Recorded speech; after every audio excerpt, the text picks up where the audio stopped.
Bonjour, à ce vendredi 20 octobre 2023, nous allons méditer ensemble l'évangile de Jésus-Christ selon Saint Luc, chapitre 12, du verset 1 à 7. Le Seigneur soit avec vous. Évangile de Jésus-Christ selon Saint Luc. Gloire à toi, Seigneur. Alléluia, Alléluia, Alléluia, Alléluia.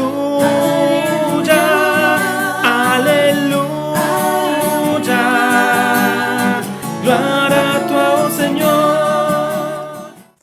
En ce temps-là, comme la foule s'était rassemblée par milliers au point qu'on l'écrasait, Jésus s'adressa d'abord à ses disciples, se mit à dire: Méfiez-vous du levain des pharisiens, c'est-à-dire de leur hypocrisie.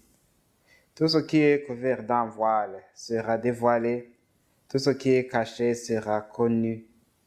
Aussi, tout ce que vous aurez dit dans les ténèbres sera entendu en pleine lumière. Ce que vous aurez dit à l'oreille dans le fond de la maison sera proclamé sur les toits. Je vous le dis à vous, mes amis. Ne craignez pas ceux qui tuent le corps et après cela ne peuvent rien faire de plus. Je vais vous montrer qui vous devez craindre. Craignez celui qui, après avoir tué, a le pouvoir d'envoyer dans la guêne. Oui, je vous le dis, c'est celui-là que vous devez craindre. Est-ce que l'on ne vend pas 5 moineaux pour 2 sous? Or, pas un seul n'est oublié au regard de Dieu. À plus forte raison, les cheveux de votre tête sont tous comptés. Soyez sans crainte, vous valez plus qu'une multitude de moineaux. Acclamons la parole de Dieu. Louange à toi, Seigneur Jésus.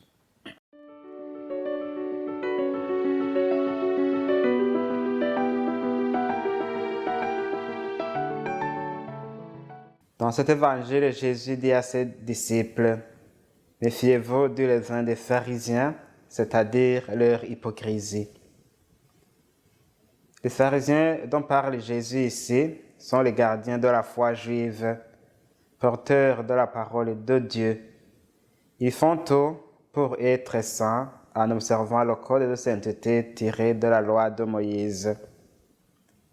Étant donné que ces pharisiens scrutaient profondément les Écritures et connaissaient d'avance qu'un jour un roi sauveur viendrait sur la terre pour instaurer le règne de Dieu, Jésus leur reproche cependant de ne pas accueillir le Messie qui est venu en sa personne. En cet évangile, Jésus recommande à ses disciples de ne pas suivre l'exemple des pharisiens. Il les invite à vivre d'abord conformément à la parole qu'ils ont entendue de la bouche de leur maître. De plus, ces apôtres doivent avoir confiance en Jésus-Christ, car il sera toujours avec eux pour les fortifier et les encourager dans les moments difficiles. En effet, Jésus savait les défis qui les attendaient, c'est-à-dire le rejet, la persécution et même la mort, tout comme leur maître. Pour les aider à passer ces épreuves, Jésus leur recommande de ne pas craindre ceux qui tueront leur corps. Ils doivent craindre plutôt ceux qui tuent leur corps et les jettent dans la guêne de feu. Ils doivent craindre ceux qui les détournent Non.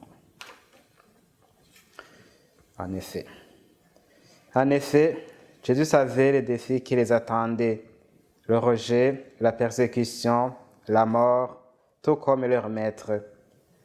Pour les encourager de plus, Jésus leur recommande de ne pas craindre ceux qui tueront leur corps.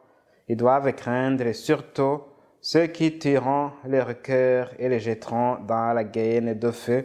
C'est-à-dire que dans leur mission, ils doivent craindre ceux qui les détournent de leur foi et les éloignent de Dieu. Cette parole nous parle beaucoup en ce mois missionnaire, parce que nous aussi, nous sommes envoyés pour proclamer l'Évangile. Mais saurons-nous nous comporter conformément à ces paroles de Jésus-Christ? De par notre baptême, nous sommes conscients que Jésus nous fait confiance et nous envoie proclamer son Évangile dans le monde. Que nous ayons la vocation d'annoncer la bonne nouvelle, c'est une chose. Mais vivre conformément à la parole de Dieu, c'est-à-dire incarner les valeurs chrétiennes dans notre vie chrétienne, est une autre chose. Pour être de meilleurs disciples et missionnaires selon le cœur de Jésus, nous devons d'abord être des personnes heureuses de mettre en pratique la parole de Dieu, que notre existence quotidienne soit inspirée de la pensée même de notre Maître Jésus-Christ. Et comme les apôtres de Jésus-Christ, nous sommes appelés à être des messagers de Dieu en partageant aux autres ce que nous avons aimé de Jésus-Christ et de sa parole et en inculquant au monde les valeurs chrétiennes qui orientent notre vie. Dira-t-on que c'est vraiment facile à faire? Certainement pas. Notre zèle missionnaire risque d'être étouffé par la peur du monde qui nous entoure. Des fois, vous le savez, nous craignons ceux avec qui Dieu nous envoie parce que nous ne savons pas d'avance quel accueil il nous réserve. Mais n'oublions pas en même temps que d'autres personnes de notre entourage attendent de nous un message de salut, une parole qui console, une parole qui jette un rayon de lumière dans leur univers vital obscurci par les événements de ce monde. De toutes les façons, si nous ne leur annonçons pas la bonne nouvelle de l'amour de Dieu, ils ne la sauront jamais.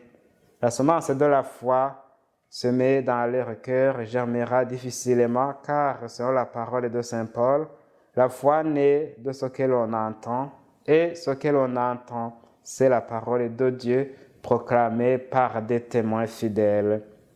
Tel fut le cas pour les apôtres qui ont entendu la parole de Dieu de la bouche de Jésus-Christ. Il en est de même pour toutes les personnes que Dieu appelle à son salut. Déjà, le mot apôtre signifie envoyé. Soyez alors fiers d'être de ces envoyés de Dieu qui se donnent corps et âme pour que la lumière de l'Évangile éclaire notre monde en quête de la vérité et du bonheur. Nous avons besoin de l'Esprit de Dieu pour que lui-même nous guide et nous fortifie.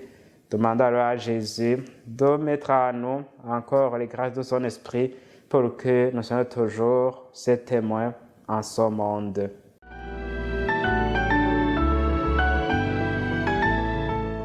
Demandons la bénédiction de Dieu pour qu'il nous accompagne dans notre mission d'annoncer l'Évangile. Le Seigneur soit avec vous.